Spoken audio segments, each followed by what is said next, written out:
When it comes to expensive possessions that seem a little unnecessary, you'll always find watches on that list. Tourbillon watches are one of those insanely expensive watches.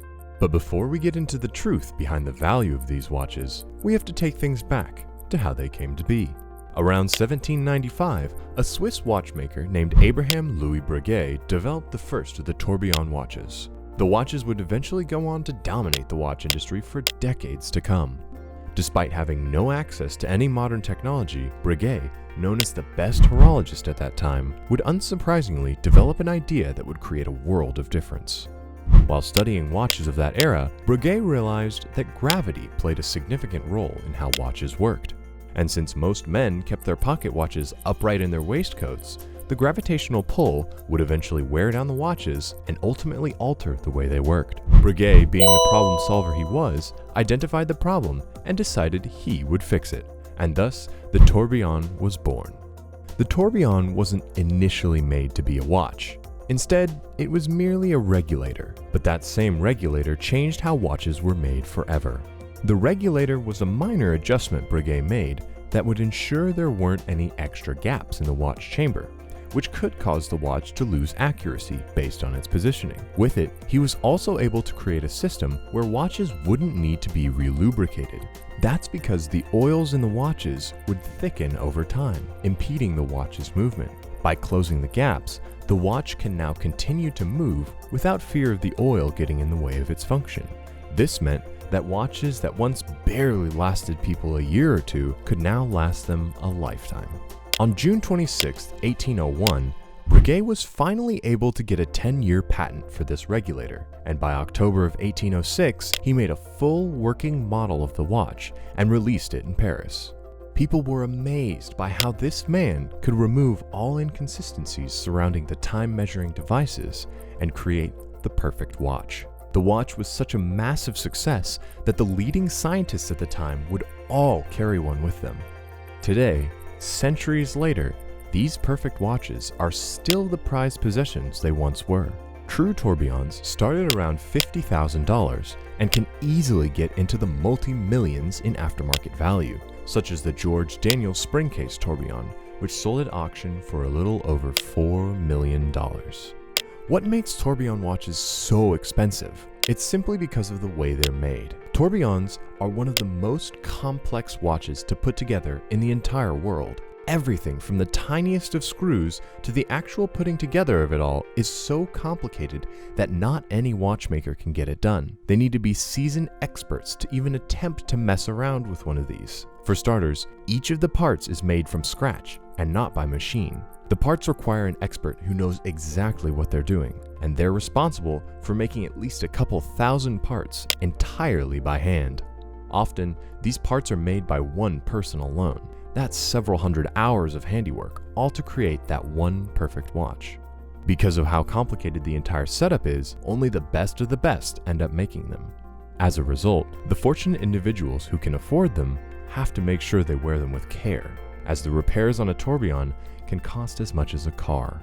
To the people that buy tourbillons, owning one truly means they've made it. So companies continue to make them, and people continue to buy them. Take for example Conor McGregor and his Jacob & Company Tourbillon watches. In an Instagram post, McGregor showed off his Jacob & Company Astronomia Tourbillon Baguette watch in rose gold, which he purchased for roughly $1 million. The Jacob & Company Astronomia Tourbillon Baguette features a grand total of 342 invisibly set baguette-cut diamonds on the dial, while 80 invisibly set baguette-cut diamonds make up the lugs. Then there's the crazier second tourbillon that McGregor bought from Jacob & Company, the Rasputin Tourbillon.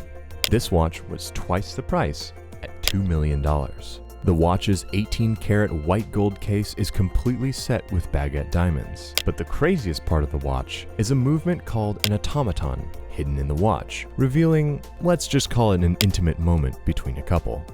An automaton is basically a machine that's built to move in a specific sequence. With Conor's Rasputin, the automaton is hidden by the curtain and is only revealed and activated when a lever is pulled on the watch.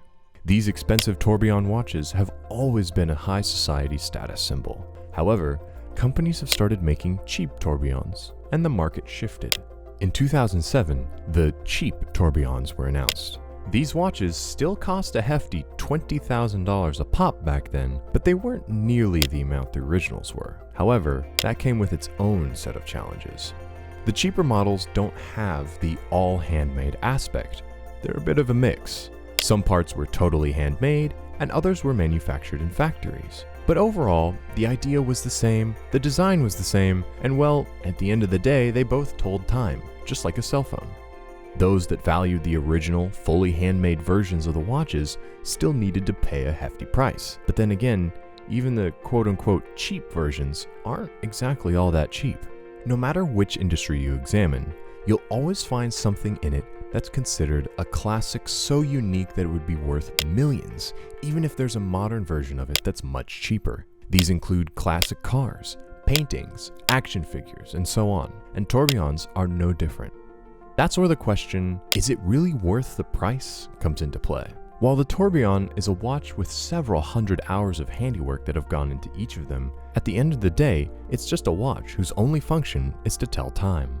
This phenomenon is quite similar to diamonds. During the 1930s, at the peak of the Great Depression, people stopped spending money on diamonds because they were in abundance and there was no reason to get them. In Europe, diamond prices had collapsed during the Depression, so there seemed little possibility of restoring public confidence in diamonds. In Spain, Germany, Austria, and Italy, the idea of giving a diamond ring for an engagement never took off. In England and France, diamonds were still seen as jewels for aristocrats rather than for the common person. Then, there was the big problem of Europe on the verge of war. There seemed little possibility of expanding diamond sales in Europe.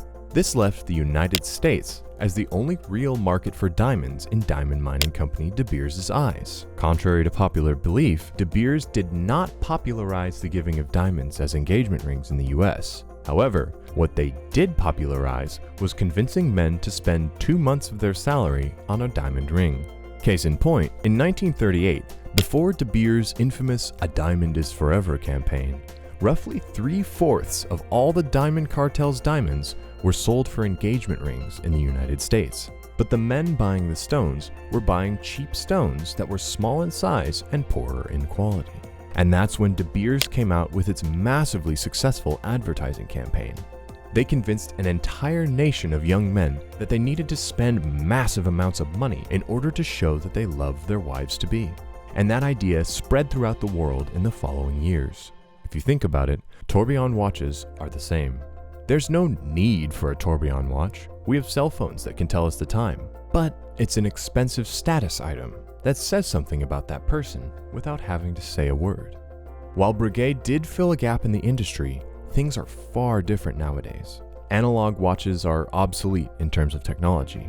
It's safe to say that there are hardly any people out there still wearing analog watches strictly for their functionality. People who are still buying these expensive watches are doing so for their own reasons, few of which have anything to do with telling time. Most tourbillon watches can be split into one of two groups. The first type of buyer is the one that simply wants the status and attention of owning a tourbillon for one reason or another.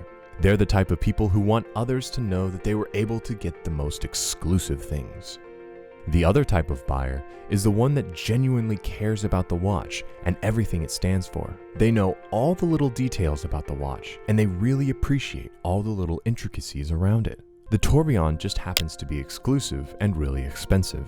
Those are the people that can truly appreciate the craftsmanship that goes into the creation of a tourbillon watch.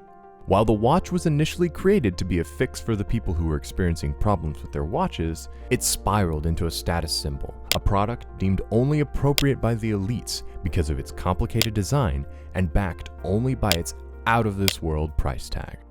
Click to watch one of these next videos. And let us know in the comment section if you own any expensive watches and why.